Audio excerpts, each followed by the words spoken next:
All right, I'm back. All right, so this time I'm gonna try to do it a little more linear about how I do approach this thing. So, first step, I will check to see that we're doing bug in the branches, which is just at the entrance, basically of Verdant Brink.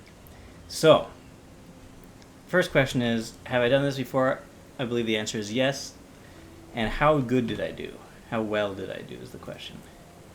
So you get a lifetime. Am I already in the top 250? Hello? I'm not even close to already in the top 250. And this is actually a little worrisome because I know this DeAndre T person is actually quite good at these. And if he's only at 505, that makes me a little worried. Um, okay, so this is where I am now. Let's just take a quick look. So the idea of this one is go around collecting all the bugs, just running over all the bugs, and get as many as possible. We're at bronze now. I wonder how many. Well, I mean, clearly you have to get all of them. I think it's like 50. Let's restart. So lifetime. Yeah, no, it's 30 bugs, and then you have to do it fast, right? So, yeah. I don't know how long you get, but you want to. I want to do it in less than 115 seconds, let's say. So I have to cut 20 seconds off my time. I don't know if that's possible. Um, Is there any way to cheese this? Like if I... Oh, hello. Oh. So there is a way to cheese this, even though you're not transformed properly in this one. I see. So that still works. Okay, so you can use a prototype position rewinder for this one. Okay, well that reveals a lot, actually. Interesting.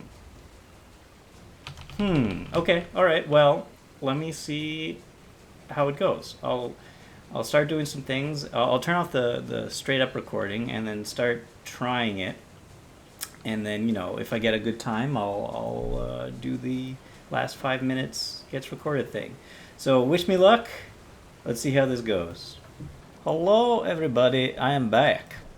Okay, so yeah, I learned some things. All right, so yes, prototype position rewinder helps.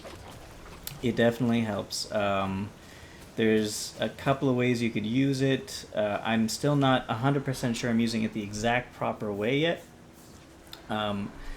But here, so another issue with the bugs on the branches is, and it's nighttime, I can't use it anymore. But I'll show footage of in the background of me beating it. I think I'm at like, I think I'm at around 200 on the top 100 board. So I've beaten my 250, which is what I wanted to do.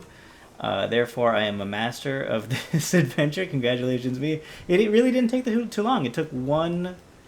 It took one rotation of the sun. It took one period of time from the Itzel being allowing me to do this adventure to now I can't do it anymore. And yeah, so here are some tricks that I learned, and I'll show it to you. I'll tell you about them as the video's going. Okay, number one. When you start the adventure, it'll reset your thing and put you into that like quote-unquote transformation. So you'll have to have your position rewinder in an inventory open somewhere on the side here, so that right after you start the adventure, while you're running, and I like to do it when I'm hitting this bouncing mushroom, then while I'm in the air, I'll use the position rewinder, and then I'll keep going. And I come up here, and another little trick, is these bouncing mushrooms take you to a destination, but you don't want to always go to the destination. So you want to stop by pressing your glide button or holding your glide button in the thing, so it'll stop as soon as you can, and you could like drop down. Now, also important to note, you go faster if you're not always gliding, because sometimes gliding, takes a little bit long to get places vertically. So if you're just trying to get somewhere vertically, which is actually what I'm trying to do a lot in this, I think it's more efficient to like go up and down rather than side to side in this game. So if I could collect as many bugs as I can just by dropping rather than like going across places, that's better. So you come across here, you want to go to a place where there's a lot of concentrations, and then you can run around side to side. There's a good little window for some of these bugs. Like, you don't have to be directly on it, so you might get some of them if you're a little bit underneath them. I think if it's actually harder to get them from on top than it is from underneath, it seems. But yeah, that's basically it. So the position rewinder, that's the question. I started off by putting the position rewinder here, by setting it up here so that when I drop down, get as many bugs as I can, teleport up to the top, and then go again. Now the issue with the position rewinder is that when you use it, it goes on cooldown for 30 seconds. So you set it back up again, and then it's on cooldown for 30 seconds.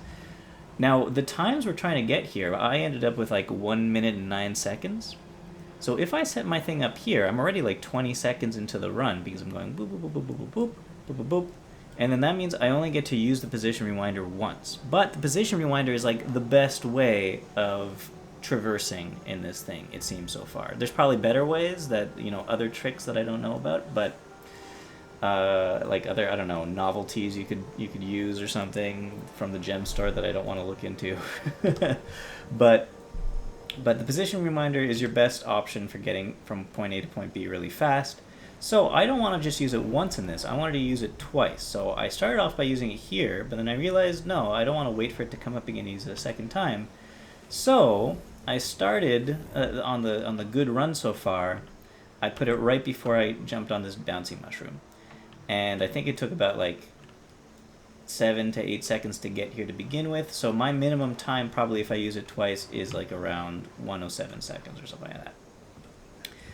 If I put it a little bit further away, like over here, it'll take me 4 seconds to get here, and I noticed that it like almost if my running is perfect for the most efficient thing I think of going from the top all the way to the bottom, getting all the ones I could get that are easy to get, I think I could put the position rewinder somewhere around there, further away from the mushroom. And then that would mean that I could use my second one again and have it down to maybe 105, 104 seconds. I haven't been able to do that properly yet. I wanted to get back to you guys first and show this to you. But I'll keep trying. If I don't get better than 109 seconds, I'll just have the 109 second run on this video. But that's about it. It's pretty straightforward once you realize you could use the position rewinder on this and knock off 20 seconds or 25 seconds off your score. So I hope this helped everybody. I'm sure there's even crazier things you could do with this, but for now, this gets me in the top 250 and I'm happy about it. Oh, one last thing. Okay, actually, I came back on about an hour later while I was editing. So yeah, I could show you now the time. So 207. I could definitely get that lower. I'm almost 100% sure. But there you go, 109 seconds. I'd made my goal, so I might just move on, but I could definitely get that lower, I think. Important to note also, you don't have to get all of the bugs, so you could prioritize some bugs over others. If there's one too far away and you don't think it's a good way to, it takes too long to go get it, don't get it. Get ones that are closer. And then finally, another little trick and tip I could tell you is, okay, so it's coded all right, except for the fact, I guess, that you could use the prototype position rewinder and probably some other novelties. You can't mount when you're in it, right? You can't mount. That's fine. But what you can do, you also, like, if you have boons, like swiftness, which is kind of important, and you press play, the boons go away. And then I checked to see if you could get swiftness from your, like, if you had runes of the pack or something and you get into combat by taking falling damage, that doesn't give you swiftness. So the traits you have and the equipment you have don't affect anything. I've noticed that. But what does affect, I think, is food, because food does appear up here when you eat it. it's still there, right? Like, so this is actually currently in effect, which also means that I'm pretty sure I use one of these enchanted combat boosts. I'm pretty sure that this 15% I got from this enchanted combat boost is in effect as well. So that's important to note. But like traits and gear, and also I'm pretty sure like Signet of Shadows I could put on for the 25% movement increase, but when I start it, it goes away. So they thought about that at least also. All right, so yeah, I think this is a little thing you go a little bit faster with, and I think there's maybe some food that makes you go faster. I forget what though. I can't think of it right now, but maybe you could think of something. That is actually it. That is all I wanted to say. Okay, goodbye. Okay, one last thing, and I'm serious this time. As I was looking over the last recording of the addendum, I also saw over in the corner of my eye, oh, a speed boost mushroom. What's that doing there? That'll definitely work. Okay, how many speed boost mushrooms are there on this course? I think just that one. And it's a little out of the way, but what you could do to start off the adventure is you press play, whatever, then you don't reset. You stop it, but you don't reset. Instead, you come over here next to the speed boost mushroom, and then just subtly walk over it, and as soon as you walk over it, press reset. There you go. And now you start with the speed boost mushroom. And I hope this is the last time I come back to tell you about something else. That's it. I'm done. That's it, everybody. Goodbye.